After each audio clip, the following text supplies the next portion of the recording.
सखी संयम सब तेरे छोरे ना फिरी रोएला हमर काया हो किया रे सखी भतर रोज जोरेला साया में हमारा पाया हो सखी भतर रोज जोरेला साया में हमारा पाया हो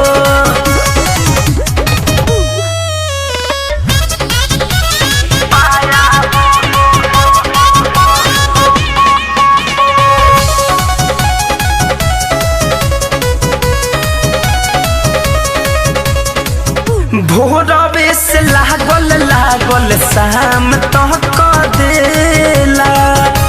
बाहर निदर दातन को टाइम ना देवेला रे सखी भोरवे से लागल लागल शाम तक देला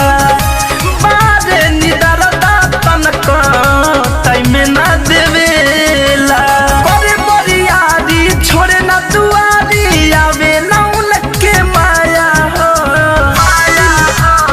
ए सखी करे बरियारी छोड़े ना दुआरी आवे ना उनके माया हो किया रे सखी भतर रोज जोरेला साया में हमारा पाया हो सखी भतर रोज जोरेला साया में हमारा पाया हो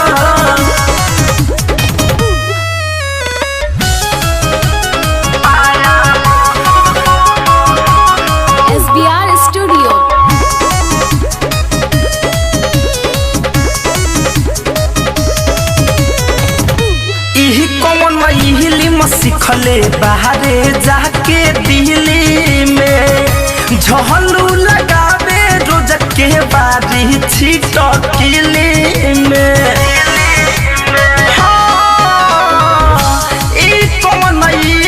सिखले